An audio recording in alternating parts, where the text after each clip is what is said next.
Fala pessoal, tudo bem com vocês? Chega mais, eu sou o Chico Garcia, inscreva-se no canal e vamos juntos. Se inscrever no canal, o conteúdo não vai parar. Todos os dias tem informações, análises, opiniões, bastidores, tudo pra você aqui no canal, tá? Muito obrigado a todo mundo que tá se inscrevendo. Em relação ao jogo, em relação a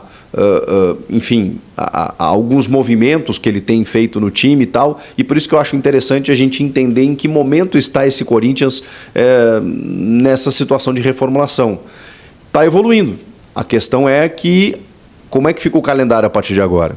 Vamos lá. O Corinthians vai ter um jogo em março, depois desse último confronto contra o Água Santa, né, que encerra a participação do Corinthians no Campeonato Paulista na semana que vem. 14 de março, o jogo contra o São Bernardo pela segunda fase da Copa do Brasil. Segunda fase que tem aquele regulamento. Jogo único, mas não tem mais a vantagem do empate. Então, quem vencer avança, o empate leva a decisão para os pênaltis. E aí o Corinthians chega na terceira fase, que é uma antes das oitavas de final, quando chega toda aquela galera da Libertadores. Então, ainda tem mais duas fases antes das oitavas, que é a fase quente. E o Corinthians, na segunda fase, vai encarar o São Bernardo, dia 14 de março. A estreia no Brasileirão, 14 de abril, um mês depois. Tá, mas vai ficar todo esse tempo sem jogar? No início de abril, é provável que o Corinthians já entre em campo pela Sul-Americana, que agora, desde o ano passado, tem fase de grupos, não é mais aqueles confrontos eliminatórios desde o começo, tem fase de grupos, e esses grupos serão sorteados no dia 18 de março pela Conmebol, assim como os grupos da Libertadores. Então, tendência: 14, São Bernardo, 18, o Corinthians fica sabendo quem são os seus adversários na Sul-Americana e no começo de abril estreia na Sula para no dia 14 estrear no Brasileiro. Esse é o calendário e muito tempo de trabalho, treinamentos, jogos, treinos, amistosos, sei lá, que o Antônio Oliveira vai ter para melhorar ainda mais esse time. A grande questão é que você não tem o confronto, você não tem teste, você não tem também o aspecto financeiro, né? Porque você não manda jogos decisivos, você não arrecada, você... Enfim, é um problemaço, mas nesse momento não há o que fazer. O Corinthians vai ter que vestir essa roupa de um time eliminado do estadual e entender, bom, eu tenho outros objetivos ainda na temporada, Copa do Brasil, Sul-Americana e Campeonato Brasileiro. Mais do que isso, o Corinthians agora perdeu a chance de disputar a Copa do Brasil do ano que vem via Campeonato Estadual. Restam pouquíssimas chances agora para o Corinthians estar na Copa do Brasil do ano que vem. E para isso, ele precisa estar entre os 6 colocados do Campeonato Brasileiro. Ou seja, ele precisa garantir uma vaga na próxima Libertadores para que ele entre nas oitavas de final. Também tem outras duas maneiras. Vencendo a Copa do Brasil, porque aí o campeão automaticamente garante vaga para a edição seguinte, ou vencendo a Copa Sul-Americana, porque aí ele ganha uma vaga direta na Libertadores e com isso ele também entra na fase de oitavas de final. Então, são as 3 maneiras que o Corinthians agora tem de estar na Copa do Brasil de 2025, porque, por enquanto, ele não vai disputar a competição, assim como o Santos esse ano. O Santos não conseguiu. O Santos não conseguiu via estadual e não conseguiu, né, de nenhuma outra maneira. Com isso, vai disputar o Paulista, e está bem no Paulista, a Série B, mas não tem a Copa do Brasil, que é uma competição que sempre traz recursos financeiros, né? Você vai avançando de fase, vai ganhando muito dinheiro, e quanto mais, boladas, inclusive. Tem toda essa situação. Agora, o Antônio Oliveira vai ter que... Bom, vamos organizar aqui. E aí, nessa entrevista pós-jogo, ele falou sobre o jogo, né, e de que forma o jogo se ofereceu. A gente meio que já analisou o jogo aqui. O Santo André se lançou, ofereceu espaços para o Corinthians conseguiu.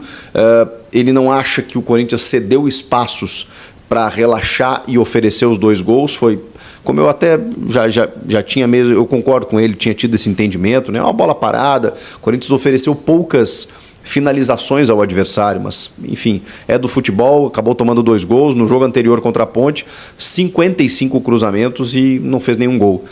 Nesse caso foram, acho que 19, bem menos, né?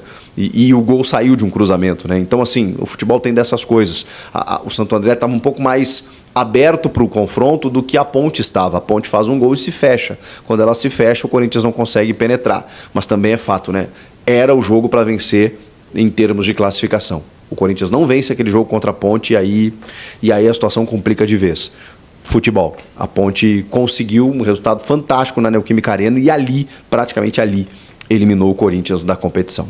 O Antônio falou sobre o posicionamento do Maicon, né, que vem jogando numa faixa um pouco mais avançada, e ele elogiou muito a inteligência tática do Maicon em se adaptar a várias funções, várias situações. Falou sobre o Yuri Alberto, falou sobre o momento do time, que ele está muito satisfeito com esses jogadores. Ele foi questionado sobre o Rojas, né, e ele fugiu da pergunta porque ele foi perguntado se, na verdade a pergunta era se com a saída do Rojas se precisava contratar mais alguém. E aí ele não responde sobre o Rojas, mas diz que está muito satisfeito com aquilo que tem, e muito satisfeito com o grupo, que são jogadores que treinam e se entregam e querem melhorar cada vez mais. Dá para notar claramente dentro de campo que é um time muito competitivo, um time que briga, cada um sabe a sua, tá todo mundo se entendendo, isso realmente dentro de uma evolução muito clara, e é uma pena que a gente não vá poder ver o Corinthians nas fases finais para poder comprovar isso. O fato é, com tudo isso crescendo, o risco é você perder esse elan para ali na frente ser desafiado, né? Você vai ficar um bom tempo sem ser testado, né? Tem o São Bernardo dia 14, mas esse é o risco, né? Você não é testado e aí fica só dentro dos treinos ali, não tem muito o que fazer. Ele falou sobre o Garro e o Coronado, estreia do Coronado, se eles podem jogar juntos, e ele falou que jogadores qualificados como eles, né, sempre acabam ganhando o seu espaço. A gente sempre acaba encontrando espaço para eles, eles encontram o próprio espaço deles, né? Eles fizeram uma boa jogada, mas na sequência o Garro saiu, porque ele também disse, né, a gente precisa entender que comportamentos temos que ter sem a bola quando você tem jogadores desse quilate, né? Eles vão criar muito, mas será que eles vão ter a intensidade, o dinamismo para poder recompor? E o Garro, ele falou, cara, o Garro a gente nem esperava que ele jogasse tanto, né? Ele tem jogado 90 minutos todos os jogos, e aí eu precisava tirar ele ali até pela questão física do cenário do jogo. Enfim, Antônio Oliveira muito esclarecido, muito prático, objetivo, rebatendo inclusive algumas perguntas, porque ele tem esse perfil, com alguns números, né? Foi uma entrevista bem, digamos assim, de alto nível, né? De alto nível, muito conteúdo, análise do jogo e tudo mais, e sabemos que ele não é o responsável por isso que está acontecendo. O responsável ou o irresponsável, ele não é apenas um, né? Eles são vários, né? Mas tem a gestão passada, sob comando do Duílio, que é o máximo responsável na minha opinião, e aí tem a diretoria de futebol, e aí tem a escolha do Mano Menezes, e aí tem o trabalho incompetente do Mano Menezes, e aí tudo vem, né, vira uma bola de neve a ponto da gente chegar nessa situação do Corinthians estar fora do Campeonato Paulista. Que péssimo para o torcedor, para a imprensa, para o clube. Eu sei que a gente, né, tem que pensar ali na frente com tudo que o Corinthians pode colher de frutos nesse momento para pensar em outras competições, mas é lamentável, e o Campeonato Paulista oferece esses riscos porque ele é muito difícil, mas não dá para um clube do tamanho do Corinthians perder a possibilidade de estar nas fases finais. Agora é lamber as feridas, continuar juntando os cacos e seguir em frente. Fala, fiel, tudo bem? É isso aí, meus amigos. Coringão eliminado aí do Campeonato Paulista aí. Foi hoje, o Inter de Limeira conseguiu a vitória. Conseguiu 3 pontos no Campeonato Paulista. Infelizmente, o último jogo aí do Campeonato Paulista não dá para o Corinthians chegar lá, porque a Inter já tem 1 ponto a mais que o Coringão, tá? E o jogo foi na raça, né? Quase que o Corinthians não ganha. Mais uma vez aí dentro de casa, o Corinthians, os jogadores conseguiram fazer 2 gols.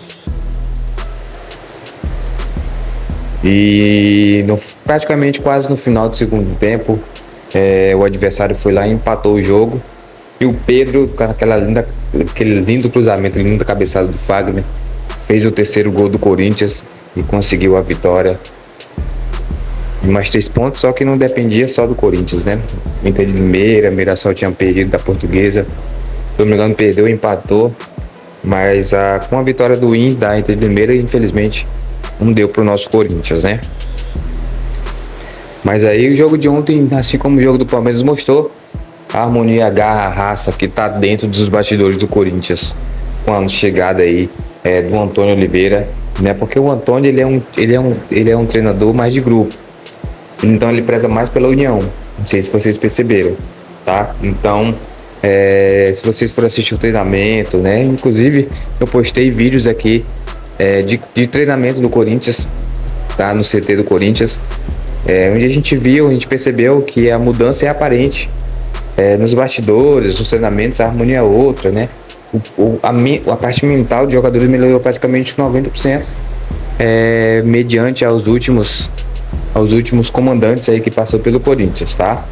Então, é isso. Não deu pra fazer, não dá pra fazer milagre.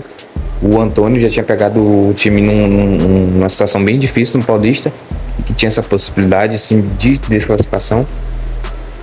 Mas o que pesou mesmo foi aquela derrota diante da Ponte Preta, dentro de casa, né? Mas é assim mesmo, vida que segue. Os jogadores estão afiados, estão mais entrosados, né?